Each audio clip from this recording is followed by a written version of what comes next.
America ने फिर से किया सीज फायर का विरोध। मानवीय सहायता जारी रखने पर जोर। ब्लिंकन ने कहा है सीज फायर से हमास को होगा फायदा।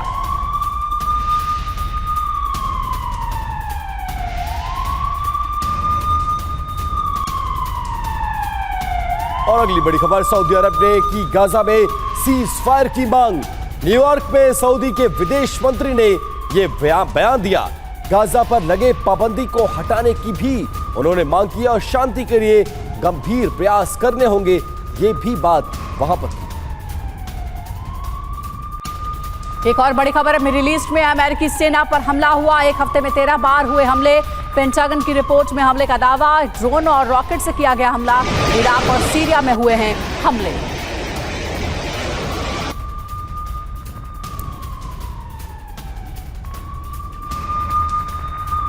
और अगली बड़ी ब्रेकिंग का रुख कर लेते हैं। बाइडेन और सऊदी के प्रिंस के बीच बातचीत हुई है।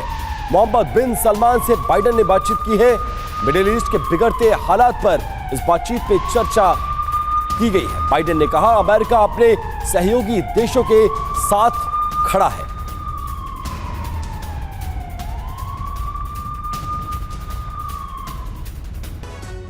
तो आज इजराइल हमास युद्ध का 19वां दिन है। गाजा पट्टी में इजराइल लगातार बारूदी बौछार कर रहा है। आईडीएफ हमास के ठिकानों को चुन चुनकर निशाना भी बना रही है। इन 19 तस्वीरों से आप गाजा में हुई तबाही का अंदाजा लगा सकते हैं। हर तरफ सिर्फ बर्बादी का मंजर नजर आ रहा है। देखिए 19 तस्वीरें आपको दिखा रहे हैं कि युद्ध 19वें दिन में पहुंच गया है और कितनी तबाही मची हुई है। हर दिन आईडीएफ हमले तेज कर रहा है तो वहीं हमास भी बड़े पलटवार कर रहा है। इस बीच एक बड़ी खबर आ रही है। आईडीएफ और हमास के बीच भीषण जंग चल रही है। जेनिन सिटी में दोनों के बीच गोलीबारी हुई है। शहर में बज रहे हैं खतरे के सायरन।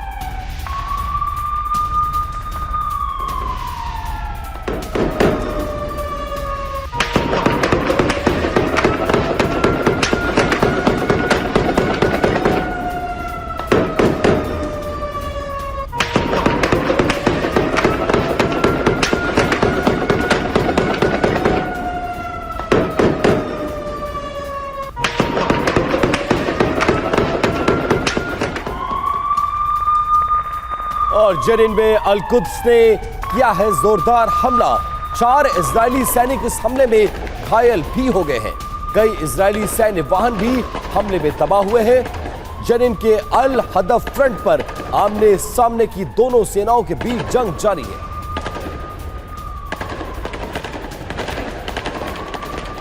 और अगली बड़ी खबर आपको बता दें, जेनिन में इजरायली एयर स्ट्राइक में कई लोगों की मौत हो गई है। वेस्ट बैंक के कैफे में जोरदार हमला हुआ।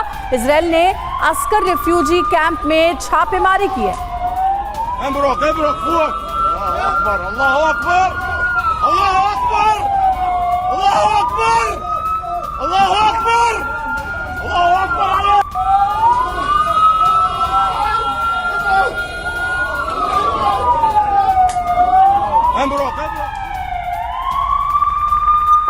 और इजरायल ने गाजा पर अभी किया है एक बड़ा हमला। गाजा पर ताबड़तोड़ मिसाइलों से हमला किया गया है। आईडीएफ ने टैंक से भी ग्राउंड पर हमला बोला है। चौतरफा हमले करके गाजा पट्टी को बिल्कुल समतल बनाने की योजना पीएम नेतन्याहू की। और तब तक हमले नहीं रुकेंगे जब तक गाजा पट्टी से हमास के लड़ाकों को खत्म नहीं कर देते। और हमास के लड़ाकों ने गाजा में घुसने की कोशिश की। नेवी का दावा है कि इस कोशिश के दौरान हमास के 10 लड़ाकों को जो समंदर के जरिए घुसपैठ करने की कोशिश कर रहे थे उन्हें मार गिराया गया। समंदर के रास्ते ये घुसपैठ की बड़ी कोशिश थी और गाजा पट्टी के रास्ते दाखिल होने की कोशिश कर रहे थे ये हमास के तमाम लड़ाके।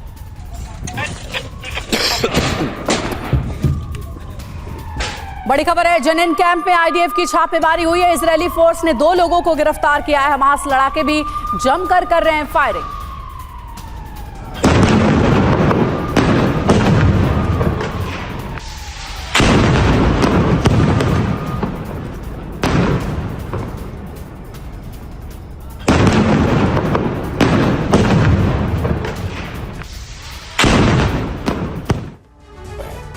और देखिए इजराइल हमास के बीच जारी जंग का आज 19वां दिन है। गाजा पर इजराइल का बारूदी प्रहार जारी है। 24 घंटे में 400 हमास के ठिकानों पर इजराइल ने बमबारी की है। अब तक गाजा में क्या हुआ आपको डिटेल्स बताते हैं। युद्ध का 19वां दिन है। 12,000 टन बारूद से तबाही लाई गई है। 10,000 ठिकानों पर हमले किए गए हैं। टारगेटेड अटैक किया गया है, जिसमें 5700 से ज्यादा लोग, मतलब 5,700 से ज्यादा लोगों की मौत की भी खबर सामने आई है। इस बीच एक और बड़ी खबर, उसका रुख कर लेते हैं। गाजा मीडिया का बहुत बड़ा दावा, गाजा में अब तक 12,000 टन बारूद बरसाए गए हैं। 7 अक्टूबर से लेकर अब तक ताबड़तोड़ हमले किए गए। गाजा हमला हिरोशिमा पर हमले जैसा है, ये गाजा मीडिया के हवाले से खबर सामने आई।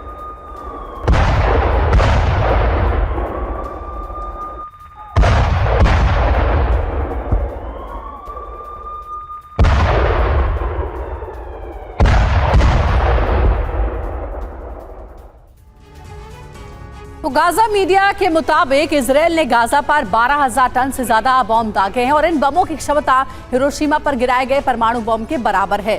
फिलिस्तीनी इलाके में औसतन 33 टन विस्फोटक गिराए गए हैं, ये बड़ी जानकारी। और हमास के हमले के बाद इजराइल लगातार वहां पर बमबारी भी कर रहा है। जी बिल्कुल। और देखिए, इजराइल ने खाने की सामग्री, ईंधन, मेडिकल एड पर रोक लगा दी है। हमास इजराइल युद्ध में अब तक 5,000 से ज्यादा लोगों की मौत हो चुकी है, जो इसमें सबसे ज्यादा फिलिस्तीनी थे। और देखिए, जो डिटेल्स आ रही है कि 12,000 टन से ज्यादा अंजलि बम दागे गए हैं। जी हाँ, जिसकी क्षमता हिरोशिमा परमाणु हमले जैसी बताई जा रही है, वहीं फिलिस्तीन में 33 टन विस्फोटक गिराए गए हैं, ये बड़ी जानकारी भी मिल रही है। और आज की तारीख में गाजा पट्टी में खाने की सामग्री की भारी कमी देखी जा रही है।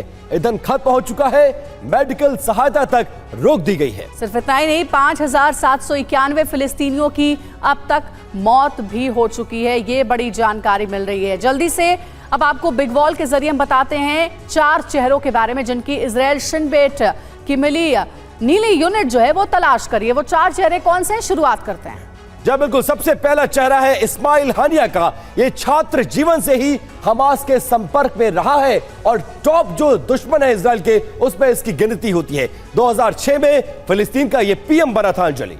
जी हाँ, और सिर्फ इतना ही, जानकारी भी कहती है कि राष्ट्रपति अब्बास ने पीएम पद से इस्माइल हानिया को हटाया था। गाजा पट्टी के पीएम के तौर पर अब भी ये साथ हैं। दूसरा चेहरा है याहिया सिनवार का, जो कि हमास का दूसरा सबसे बड़ा नेता बताया जाता है। जी बिल्कुल। और 2017 में यह हमास का नेता चुना गया था और उसके बाद से लगातार ये वहां पर सक्रिय है। 1987 में यह हमास का सदस्य बना और आज तक ये वहां पर बना हुआ है। 23 साल इजराइल की जेलों में भी ये रहा है। उसके बाद हमास संगठन में बहुत बड़ी भूमिका निभा रहा है। तीसरा बड़ा चेहरा है मोहम्मद दायफ का, अल कस्साम ब्रिगेड का कमांडर इन चीफ ये बताया जाता है और सुसाइड अटैक, किडनैपिंग में ये माहिर है। और आगे इसके बारे में जानिए। हमले वाली सुबह इसने एक ऑडियो भी वायरल कराया था।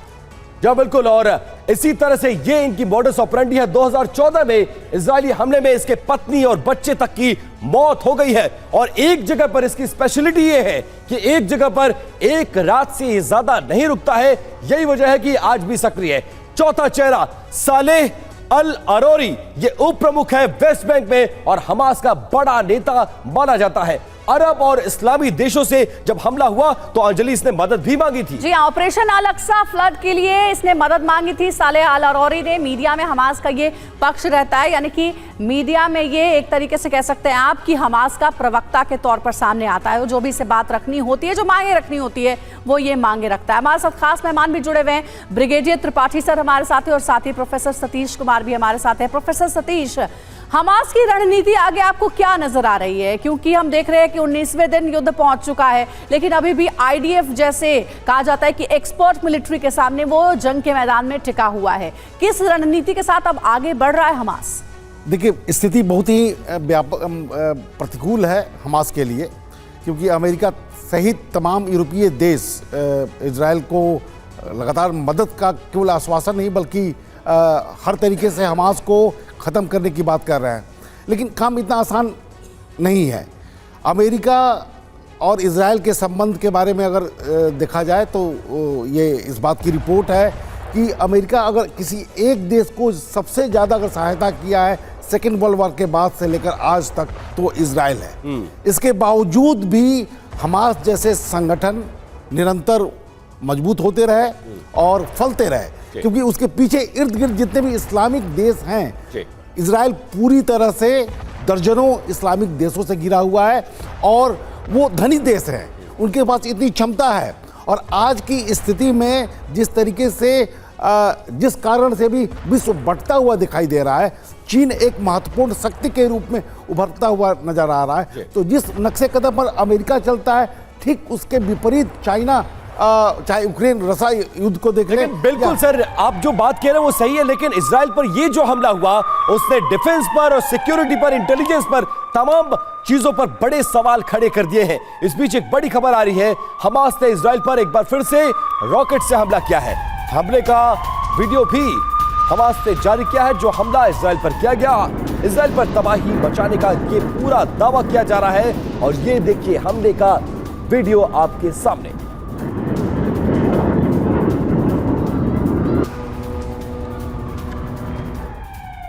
एक और बड़ी खबर है, इजराइल के कब्जे वाले गोलान हाइट्स पर बमबारी की गई है। सीरिया ने की भीषण बमबारी। इजरायली मीडिया का दावा है हमले के बाद कई इजरायली बस्तियों में बिजली गुल हो गई है।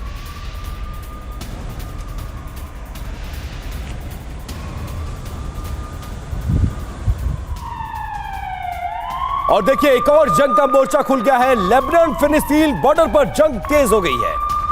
सीमा पर जबरदस्त गोलीबारी हो रही है। गोलीबारी से पूरे इलाके में दहशत है और यहां से भी इजराइल को निशाना बनाने की कोशिश। इस जंग में फिलिस्तीन का साथ देता हुआ नजर आ रहा है लेबनान, और उसके लड़ाके हिजबुल्लाह लगातार बदला लेने की कोशिश कर रहा है।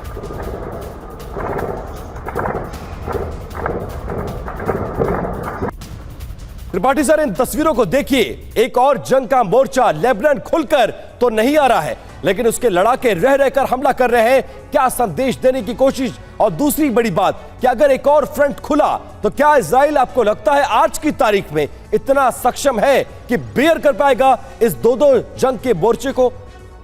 देखिए, जहाँ तक इजराइल का सवाल है, इजराइल तो तैयार है, क्योंकि वो पहले भी ऐसी लड़ाई हो चुका है, 2 और 3 फ्रंट पर लड़ चुका है। पर मुख्य बात है कि कल देखिए यूएन सिक्योरिटी काउंसिल में लेबनान के फॉरेन मिनिस्टर ने बोला कि लेबनान डायरेक्टली इन्वॉल्व नहीं होना चाहता युद्ध में, लेकिन ग्राउंड पर हिजबुल्लाह वहीं से है, सरकार भी हिजबुल्लाह कंट्रोल करता है, तो वहाँ से। और हिजबुल्लाह के पास देखिए 1 लाख से ऊपर ज़्यादा लड़ाके हैं, एंटी टैंक वेपन्स हैं, टैंक्स हैं, T-72 टैंक्स हैं, एयरफोर्स उनकी है, तो उनके पास काफ़ी कुछ है।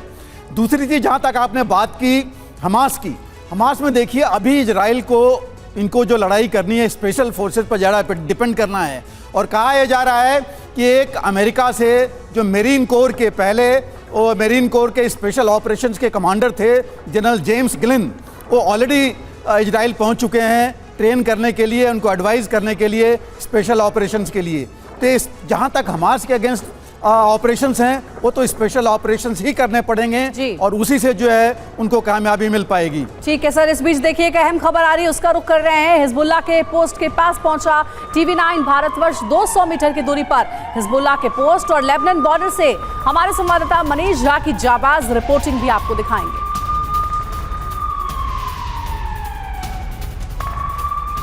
इजराइल की ज़मीन पर मौजूद रहकर TV9 की टीम इस वक्त आपको लेबनान के ये आधे अधूरे घर इसलिए नहीं दिखा रही है कि हम लेबनान को दिखाना चाहते हैं, बल्कि हम आपको ये दिखा रहे हैं कि देखिए इतने करीब से हिजबुल्लाह, वहाँ से आप सोचिए 200-400 मीटर की दूरी पर, जहाँ से मैं उनके राइफल की जद में मौजूद हो सकता हूँ, वहाँ से मैं आपको ये तस्वीरें दिखा रहा हूँ। हमास और इजराइल के जंग के बीच में हिजबुल्लाह ने किस तरह की भूमिका निभाई है, यह पूरी दुनिया देख रही है। आज भी जब इजराइल के राष्ट्रपति और फ्रांस के राष्ट्रपति के बीच बातचीत हुई, तब भी यही कहा गया कि अगर हिजबुल्लाह से जंग हुई तो हम लेबनान को तबाह कर देंगे। जिस तबाही की बात की जाती है, जिस तबाही को लेकर आशंका जताई जाती है, आप देखिए वो सामने में जो गाड़ी जा रही है, ये लेबनान की गाड़ी है। मैं ये नहीं कह सकता कि ये हिजबुल्लाह इसके ऑनर हैं या लेबनान के दूसरे लोग ऑनर हैं, लेकिन ये पूरा इलाका चूँकि हिजबुल्लाह के कंट्रोल में है। तो कैमरे पर इस वक्त TV9 के कैमरे पर जो तस्वीरें आप देख रही हैं, पिछले 3 हफ्ते में ऐसी तस्वीरें दुनिया के किसी भी टीवी नेटवर्क में आपने नहीं देखी होगी। एक और बड़ी खबर का रुख कर लेते हैं। संकट के काल में इजराइल के साथ खड़ा है भारत। यूएनएससी में भारत के उप राजदूत ने बड़ा बयान दिया। 7 अक्टूबर की घटना, यह आतंकी हमला भारत इसको मानता है और भारत बिगड़ती सुरक्षा स्थिति और संघर्ष में नागरिकों को को लेकर चिंतित है। शांति बहाल करने के लिए शुरू की जाए दोनों के बीच बातचीत। India is deeply concerned at the deteriorating security situation and large-scale loss of civilian lives in the ongoing conflict. The mounting humanitarian crisis is equally alarming. The escalation of hostilities in the region has only exacerbated the dire humanitarian situation and has once again underscored the fragile nature of the ceasefire. The 7th October terror attacks in Israel were shocking, and we condemn them unequivocally. Our Prime Minister was one of the first global leaders to have conveyed his condolences for the loss of lives and prayers for the innocent victims and their families. We stood in solidarity with Israel at their moment of crisis when they were facing these terror attacks. तो देखिए, UNSC में भारत ने अपना रुख स्पष्ट कर दिया है और साथ ही फिलिस्तीन के लिए राहत सामग्री भी भारत ने भेजी है। प्रोफेसर सतीश, भारत की कूटनीति की चर्चा तो दुनिया भर में मशहूर है, दुनिया भर में उसकी चर्चा होती है। हमने रूस यूक्रेन युद्ध में भी देखा, यूक्रेन के लिए भी भारत ने राहत सामग्री भेजी और प्रधानमंत्री ने बार बार ये कहा कि युद्ध किसी भी समस्या का हल नहीं है, युद्ध रुकना चाहिए। और इस बार भी जब इजराइल वर्सेस हमास की जंग है तो फिलिस्तीन के साथ, हमास के साथ किस तरीके से भारत अपना रुख स्पष्ट करते हुए बता रहा है कि ये युद्ध रुकना चाहिए, बहुत नुकसान वहां पर हुआ है। बिल्कुल, देखिए, ये एक तरह से डिफाइनिंग मोमेंट के रूप में भी भारतीय विदेश नीति में देखा जा सकता है कि वेस्ट एशिया के संदर्भ में प्रधानमंत्री के बयान और जिस तरीके से भारत इजराइल के पक्ष में शुरू से लेकर आज तक खड़ा है और बाद में भी खड़ा रहने का आश्वासन दिया है, एक मार्च ऑन है जो पहले की विदेश नीति से बिल्कुल डिफरेंट आपको नजर आएगा। हम एक समय था कि इजराइल के साथ सेमेंटिज्म के तत्व के कारण से अपने संबंध को नहीं बनाया, फिर बाद में जब वेस्ट एशिया के मतलब इजराइल के साथ डिप्लोमेटिक रिलेशन बनाए गए, फिर वो भी एक फाइन बैलेंसिंग के तहत एक रूपरेखा तैयार की गई। इस संघर्ष में भारत ने स्पष्ट कर दिया कि राष्ट्रीय हित को ध्यान में रखते हुए और बाकी अंतर्राष्ट्रीय समीकरण को ध्यान में रखते हुए इजराइल हमारे लिए ज़्यादा इम्पोर्टेंट है। युद्ध में जो नुकसान हो रहे हैं उस पर प्रधानमंत्री ने बड़ी ही संजीदगी से सहायता की बात भी कही, लेकिन जो लंबी दूरी की यात्रा है वेस्ट एशिया में, अगर ये बंटवारा होता है कि हमें किस रास्ते पर जाना है, तो डिहाइफिनेटेड जो पॉलिसी थी वो इजराइल के पक्ष में टिल्टेड होते हुए दिखाई नजर आ रही है। और देखिए, शुरुआत से चाहे इजराइल और हमास का जंग हो या फिर रूस और यूक्रेन, भारत ने हमेशा यह कहा है कि हम जंग के खिलाफ हैं, लेकिन मानवता की भी रक्षा होनी चाहिए, इसके साथ भारत हमेशा खड़ा रहा है। अगली बड़ी खबर का रुख कर लेते हैं। इजराइल दौरे पर मैक्रो ने बड़ा बयान दिया, यह जंग यूरोप की जंग है। आतंकवाद के खिलाफ साथ देने का उन्होंने इजराइल को वादा किया और हमास से यह अपील की कि वो बंधकों को जल्द से जल्द रिहा करे। तो इजराइल हमास युद्ध के बीच कल फ्रांस के राष्ट्रपति इमैनुअल मैक्रो तेल अवीव पहुंचे थे। पहले उन्होंने वहां के राष्ट्रपति आइजैक हेरजोग से मुलाकात की। मैक्रो ने उनको भरोसा दिलाया है कि आतंकवाद के खिलाफ जंग में वो अकेले नहीं है, बल्कि फ्रांस भी उसके साथ है। बड़ी बातें क्या है, जल्दी से नजर डालिएगा, आपको इन्फॉर्मेशन वॉल पर बताएंगे। मैक्रो ने इजराइल के राष्ट्रपति से मुलाकात की और उसके बाद कई महत्वपूर्ण बातें कही हैं। और देखिए, आतंकवाद के खिलाफ जंग में साथ देने का वादा किया, पूरा यूरोप उनके साथ खड़ा है। तेल अवीव में नेतन्याहू से मिले हैं मैक्रो। जी हाँ, जानकारी ये भी की, उन्होंने कहा कि ये जंग यूरोप की जंग है। मैक्रो का ये बड़ा बयान, ये मिडिल ईस्ट के भविष्य की लड़ाई है। जहां इसके साथ साथ हमास विजयी हुआ तो हम सब हार जाएंगे, क्योंकि ये जंग सिर्फ इजराइल की नहीं है, मिडिल ईस्ट में शांति, स्थिरता और सुरक्षा की बहाली होना है, ये भी बातें उन्होंने कही है। तो इमैनुअल मैक्रो ने क्या बयान दिया, आपको सुनाते हैं उनका बयान। Thank you, Mr. President. Thank you for your word. Let me tell you that if I'm here with my delegation, it's indeed first to express our support and solidarity and share your pain. What happened 7th of October is an awful terrorist attack against your people, your nation. It's right. And it was an immense shock for the whole planet, especially in France. I'm here to express our solidarity today and tomorrow. और ये हमला Israel पर नहीं बल्कि मानवता पर बड़ा हमला है, ये कहते नजर आए मैक्रो। इजराइल में दुनिया की महाशक्तियों के बड़े नेताओं की इजराइल पहुंचना जारी है। कल फ्रांस के राष्ट्रपति मैक्रो इजराइल पहुंचे। इससे पहले ओलाफ शोल्ज चांसलर जो है जर्मनी के, वो पहुंचे थे 17 अक्टूबर 2023 को। जो बाइडेन जो कि प्रेसिडेंट है अमेरिका के, वो भी वहां पर पहुंचे 18 अक्टूबर 2023 को और अपनी बातें कही और अपना समर्थन इजराइल को अंजलि देते हुए नजर आए। जी हाँ, 19 अक्टूबर को ब्रिटेन के पीएम ऋषि सुनक भी पहुंचे इजराइल। वहीं इटली की पीएम जॉर्जिया मेलोनी 21 अक्टूबर को पहुंची थी इजराइल में।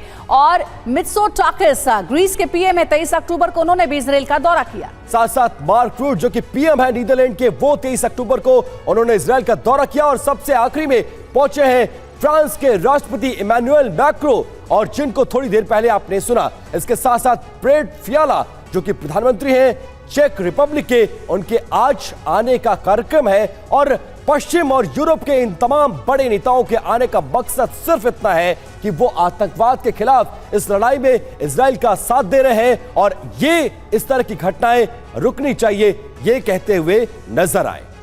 और हमारे साथ खास मेहमान भी जुड़े हुए, उनका भी रुख करेंगे। ब्रिगेडियर त्रिपाठी, पश्चिमी देशों की एकजुटता इजराइल के साथ, क्योंकि कहीं ना कहीं पश्चिमी देशों को इस बात का अंदेशा भी है कि अगर ये एकजुटता नहीं दिखाई गई तो मिडिल ईस्ट के जो देश हैं वो मजबूत हो जाएंगे, जो मुस्लिम देश है वो मजबूत हो जाएंगे। और अगर हमास के साथ आकर के जंग छिड़ती है तो नुकसान पश्चिमी देशों को भी भुगतना पड़ेगा।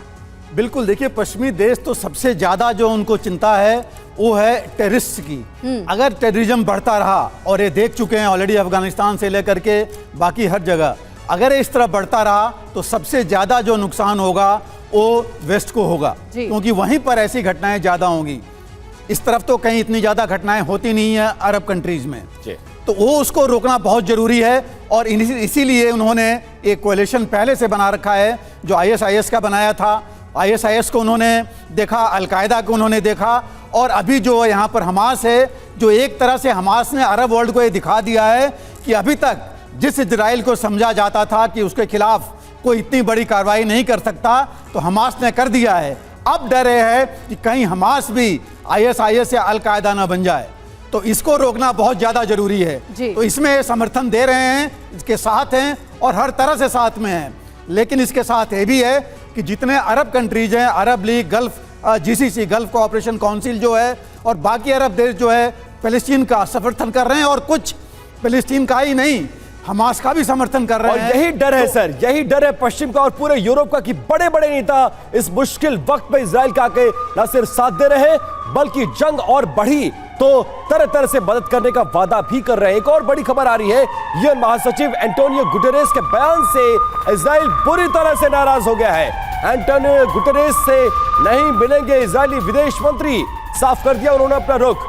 इजराइल में हमास के हमले पर गुटेरेस ने बयान दिया था, जिसके बाद अब तल्खी साफ तौर से यूनाइटेड नेशन और इजराइल के बीच देखी जा रही है।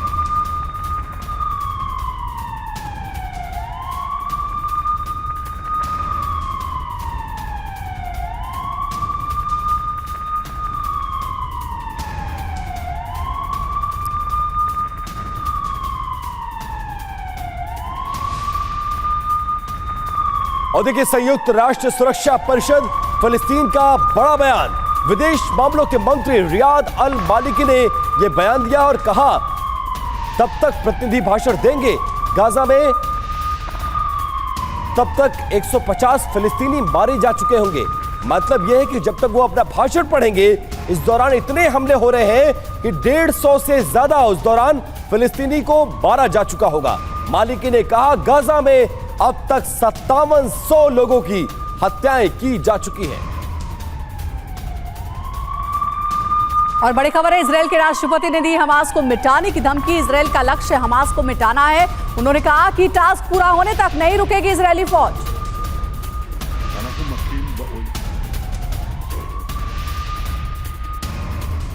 और अमेरिकी विदेश मंत्री एंटनी ब्लिंकन ने एक बड़ा दावा कर दिया है और यह कहा है कि इजराइल में ये जो हमास ने हमला किया है, इसमें 33 अमेरिकियों की भी मौत हुई है। हमास इजराइल संघर्ष में ये बड़ी खबर, 33 मौतों की पुष्टि करते हुए नजर आए एंटनी ब्लिंकन। और जिसके बाद बहुत नाराज नजर आया अमेरिका। और एक अहम खबर है, पिछले 24 घंटे में गाजा में 700 लोगों की मौत हो गई है। फिलिस्तीन स्वास्थ्य मंत्रालय का बयान है 24 घंटे में 300 बच्चों की मौत हो गई है।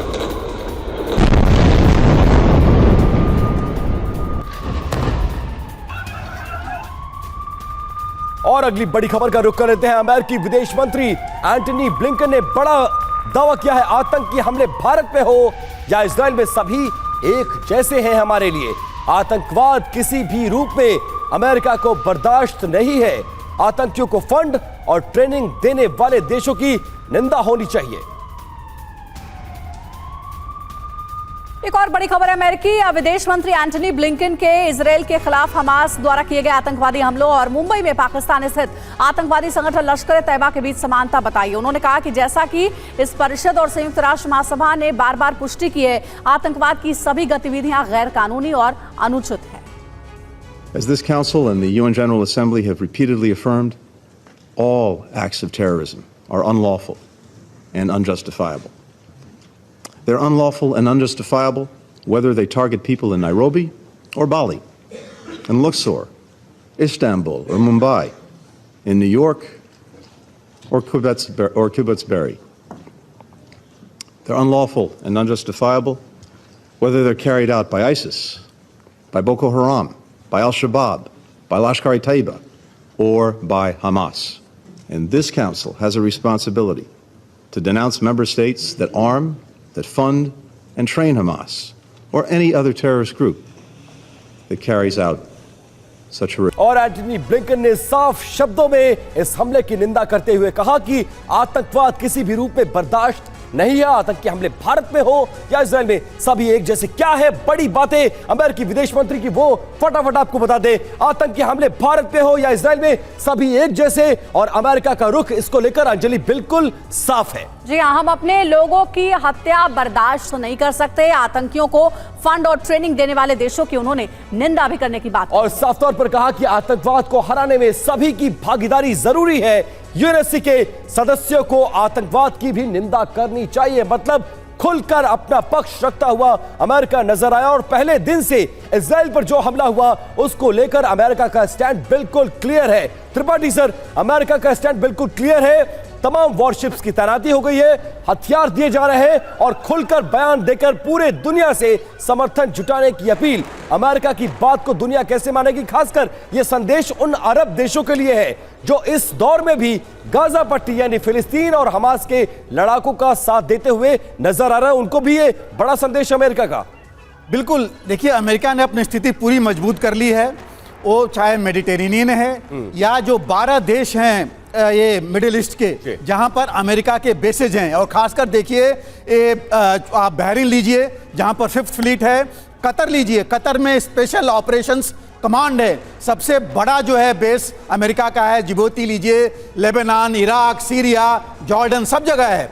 इन्होंने स्थिति मजबूत कर ली है। और ये जो बयान है उसमें मुझे एक सवाल भी नजर आता है, क्या भारत अगर कार्रवाई लश्कर तौबा के ऊपर करे तो क्या सारे वेस्टर्न कंट्री जो अमेरिका इस तरह सपोर्ट करेंगे? एक सवाल है मेरा। लेकिन जिस तरह उन्होंने बड़ा साफ कर दिया है, आतंकवाद के खिलाफ हैं, एक बहुत अच्छी चीज उन्होंने नसीहत दे रहे हैं खास करके अरब कंट्रीज को कि उन्होंने हमास को सपोर्ट नहीं करना चाहिए।